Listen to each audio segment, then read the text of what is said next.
ओम नमो भगवते वासुदेवाय नमः।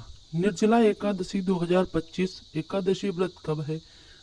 6 या 7 जून। पूजा के शुभ मुहूर्त, जाने पारण का सही समय। निर्जला एकादशी 2025 ज्येष्ठ माह के शुक्ल पक्ष की एकादशी को निर्जला एकादशी व्रत रखा जाता है। इसे भीमसेन एकादशी भी कहा जाता है। यह एकमात्र ऐसी मोक्षदायी व्रत फल जो साल की सभी एकादशी व्रतों का फल एक साथ देता है। जैसा कि इसके नाम से ही पता चलता है कि यह व्रत निर्जल किया जाता है। पौराणिक कथाओं के अनुसार पांडवों में से एक भीम अपने जीवन काल में मात्र यही व्रत रखते थे। इसकी सुमुहूर्त और पारण तिथि क्या है, आइए जानते हैं। निर्जला एकादशी मुहूर्त। निर्जला एकादशी व्रत 2 दिन रहेगी। 6 जून 2025 शुक्रवार को स्मार्त यानी कि गृहस्थ जन के लोग व्रत रखेंगे। 7 जून 2025 शनिवार को वैष्णव एकादशी रहेगी। एकादशी तिथि प्रारंभ 6 जून शुक्रवार सुबह 2:16 पर। एकादशी तिथि समाप्त 7 जून शनिवार सुबह 4:47 पर होगी।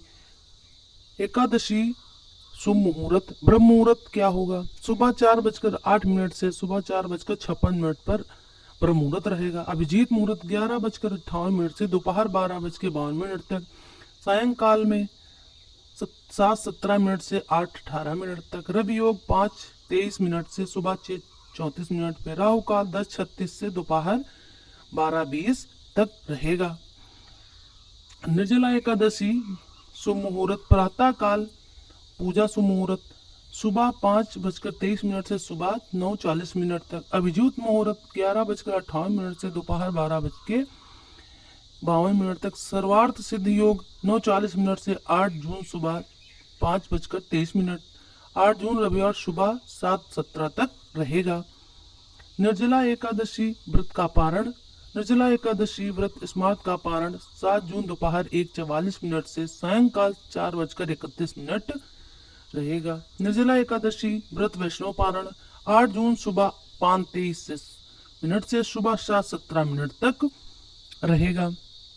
निर्जला एकादशी विधि क्या है? निर्जला एकादशी के दिन सुबह स्नान के बाद निर्जल व्रत का संकल्प लें। पूजा स्थल को स्थापित भगवान विष्णु की प्रतिमा को गंगा जल से मिलाकर या पंचामृत से स्नान कराएं। उसके बाद उन्हें चंदन का टीका करें और शुद्ध घी का दीपक जलाकर पुष्प जल अर्पित करें। तत्पश्चात तुलसी दल भगवान नारायण को अर्पित करें। अब नैवेद्य अर्पित करें और विष्णु मंत्र ओम नमो भगवते वासुदेव का जाप करें। इसके बाद व्रत कथा का पाठ करें, आरती कर लें। अग्निदेव पारण समय का व्रत विधि पूर्वक पारण कर व्रत संपन्न करें। इसके बारे में आगे जानेंगे। यह व्रत भगवान विष्णु को सबसे प्रिय है। ऐसी मान्यता है कि निर्जला एकादशी का व्रत करने से आपको सभी प्रकार के सांसारिक पापों और कष्टों से मुक्ति मिल जाती। इस दिन मन, वचन और कर्म से किसी प्रकार का पाप नहीं करना चाहिए। जो व्यक्ति एकादशी के दिन मन और कर्म से पूरी तरह शुद्ध होकर भगवान विष्णु की पूजा आराधना और उनके चरणों का ध्यान करता है, वह संसार के समस्त सुखों को भोग कर लोक प्राप्त